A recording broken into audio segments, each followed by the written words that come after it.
Donc nous parlons justement des différentes mesures et initiatives qui ont été adoptées par le gouvernement égyptien pour faire face à cette flambée des prix, mais aussi pour fournir les denrées alimentaires à l'approche du mois de Ramadan. C'était justement des initiatives lancées quelques semaines avant le début du mois sacré de Ramadan, et justement pour faciliter les choses pour la famille égyptienne et, comme je viens de le dire, pour justement assurer une disponibilité des denrées alimentaires, que ce soit les denrées de première base ou un peu plus de luxe avec des prix plus ou moins réduits. Nous avons à présent le plaisir d'avoir avec nous en ligne, en direct, M. Nadim Samna. Bonsoir, M. Nadim Samna.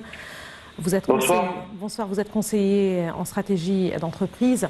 Ravi de vous avoir parmi nous justement en ligne, en direct. Et justement, pour commencer, M. Nadim Samna, quel regard vous portez sur cette initiative lancée par le gouvernement? Quand on parle d'une initiative telle que Ahlan Ramadan, il s'agit cette année de la 6e édition de cette exposition en vente, mais il y a aussi parallèlement des expositions qui sont organisées par le ministère de l'Intérieur. Il s'agit justement de cette initiative Kollena Wahed, où nous sommes tous unis, et qui a pour objectif de fournir pendant le mois de Ramadan à la famille égyptienne non seulement les denrées alimentaires de base, mais aussi des appareils ménagers, le prêt-à-porter et le mobilier de qualité. Cette année, on voit que le contexte du Ramadan est très particulier. D'une part, il y a la réévaluation de la monnaie égyptienne face à la devise américaine, le contexte de la guerre en Ukraine. C'est un contexte particulier. C'est vrai que on avait commencé à prendre l'habitude le Ramadan, et il y a une hausse des prix qui contrebalance les efforts du gouvernement que vous avez cités, que ce soit les expositions à la Ramadan ou ce qui est organisé par le ministère de l'Intérieur. Donc ce qu'on voit, c'est chaque année en fait les services qui sont posés par le gouvernement, on va dire, s'améliorent en couverture, que ce soit une couverture géographique ou une couverture des produits disponibles.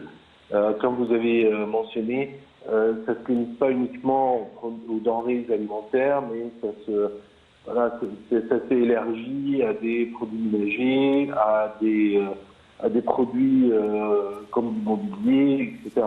Donc ça, c'est d'une part couverture de produits, couverture géographique également, parce que le nombre d'expositions augmente, et c'est pour ça aussi on améliore l'exposition. Mais plus que des expositions elles-mêmes, on voit que ce genre d'événement, ce genre d'initiative met la pression aussi sur, on va dire, les supermarchés ou les marchands de manière générale, parce qu'ils ne peuvent pas proposer des tarifs ou des prix qui sont très éloignés des prix qui sont pratiqués dans ces expositions organisées par l'État. Donc c'est aussi les efforts de l'État qui permettent on va dire, d'adoucir tout ce qui est choc inflationniste qui sont dus, comme on l'a cité, à la révolution de la monnaie ou au contexte de guerre en Ukraine. Très bien. Justement, puisque vous avez justement mentionné cette guerre en Ukraine, certainement on peut parler de l'impact de cette guerre sur le monde entier, sur l'économie mondiale. Différents pays du monde ont pris des mesures différentes, plus ou moins particulières, pour faire face à la crise qu'a engendré justement cette guerre. Ici en Égypte, plusieurs mesures ont été prises récemment. Il s'agit surtout du flottement de la monnaie nationale face au dollar. Comment voyez-vous justement cette démarche, M. Nadim Sam? Bon, ça c'était une question, on va dire, qu'on attendait dans l'économie. C'est vrai que le contexte de guerre qui persiste, là, jusqu'à aujourd'hui, on n'a pas de visibilité sur la fin de cette guerre en Ukraine. On sait que l'Égypte est directement exposée parce que l'Égypte est un des principaux importateurs de blé de l'Ukraine et de la Russie. Oui. Donc c'est les deux marchés qui fournissent le maximum de blé pour l'Égypte et d'autres denrées alimentaires. En fait, il y a quand même pas mal de denrées qui sont cultivées ou produites en Ukraine et en Russie et que l'Égypte importe. Et qu'aujourd'hui, l'Égypte est obligée d'une part de trouver d'autres marchés, d'autres origines et qui peuvent être plus chers parce que plus éloignés géographiquement, parce que naturellement plus chers, parce que les coûts de production sont plus élevés. Donc ça met aussi une pression sur les finances publiques.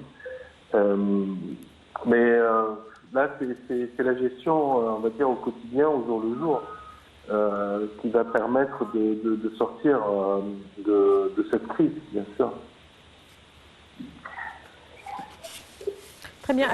Justement, en ce qui concerne ce détail, la consommation de blé, l'importation de denrées justement de base avec de très grandes quantités, j'aimerais bien rappeler que l'Égypte consomme chaque année 21 millions de tonnes de blé. C'est pour cela justement que l'Égypte aussi essaye de déployer des efforts justement énormes, redoubler d'efforts pour augmenter la part de la production locale de cette année justement pour réaliser cet objectif, non seulement pour cette année, mais aussi à long terme. Et justement, pour réaliser cet objectif, elle a commencé à augmenter la superficie cultivée en blé en lançant des méga-projets nationaux comme celui de l'Est de l'Oïnet pour augmenter la production. Ainsi, la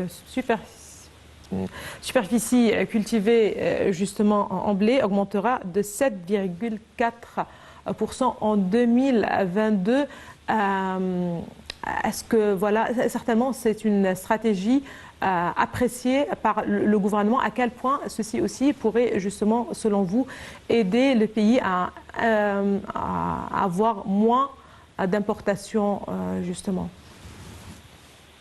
Donc c'est vrai, enfin, là c'est une stratégie long terme, hein, parce que assurer la sécurité alimentaire d'un pays, ça demande une vraie stratégie long terme.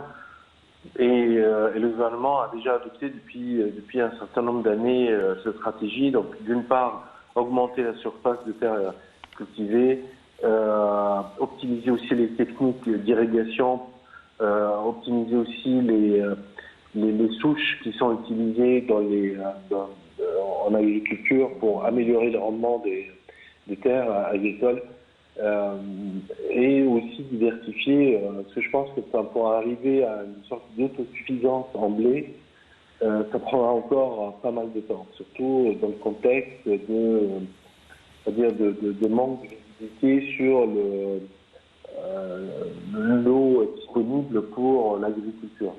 Donc il y a aussi, voilà, on essaye de construire des usines de traitement d'eau, pour essayer de réutiliser au maximum l'eau pour irriguer, pour aussi augmenter ou élargir les terres agricoles.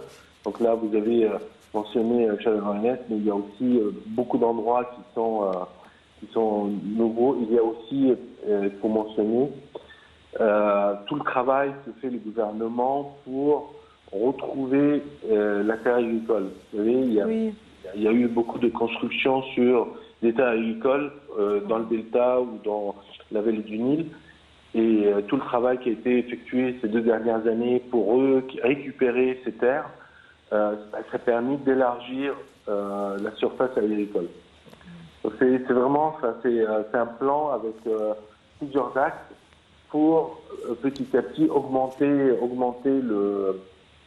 le rendement et la capacité de l'Égypte à assurer sa suffisance alimentaire. Et bien sûr, pour accélérer, on a toujours besoin d'accélérer parce qu'il y a toujours la croissance démographique derrière qui reste importante. Donc il faut continuer à nourrir toute la population qui continue d'augmenter. Parfait. Merci beaucoup à vous, Monsieur Nadim Samna. Vous êtes conseiller en stratégie d'entreprise. Merci beaucoup de vos précisions. Et là, justement, on reste avec le même sujet, puisque, justement, comme on vient de le préciser, on le connaît tous, c'est cette guerre